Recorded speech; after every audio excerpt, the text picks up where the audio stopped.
Se dedică această melodie cu dedicație specială din partea lui Samu pentru copiii lui, pentru fetele lui, viața și inima lui, Romina, Evelin, Beatrice și Selena.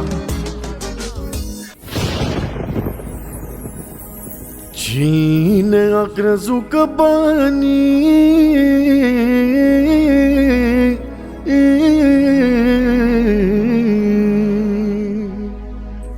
sunt cea mai mare avere?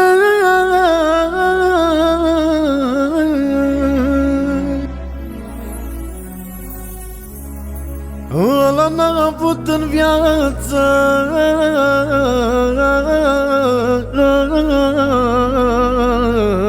voi, ăla n-a avut în viață parte de mângâiere.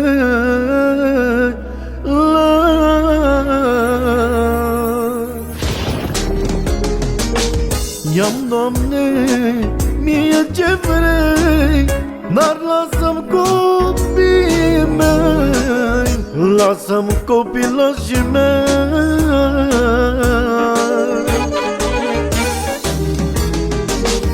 Lasă-mă sărac lipit, lângă ei sunt fericit, lângă ei sunt fericit.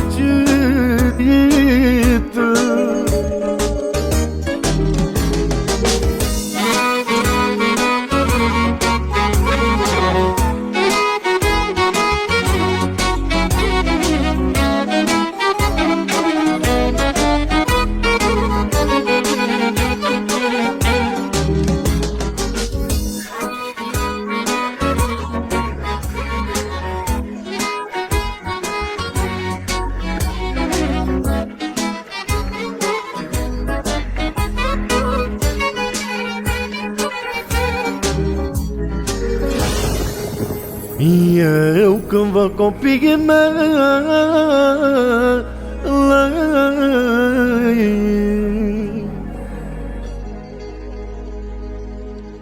și pe frunte să-i sărut,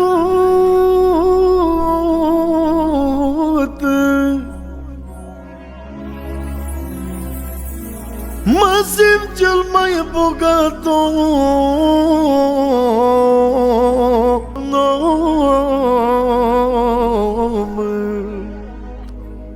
Mă simt cel mai bogat om, cel mai bogat de pe pământ.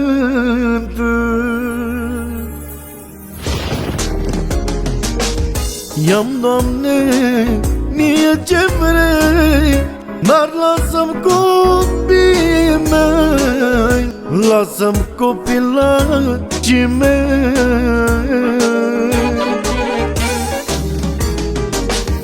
Lasă-mă sărac lipit, lângă ei sunt fericit, lângă ei sunt fericit.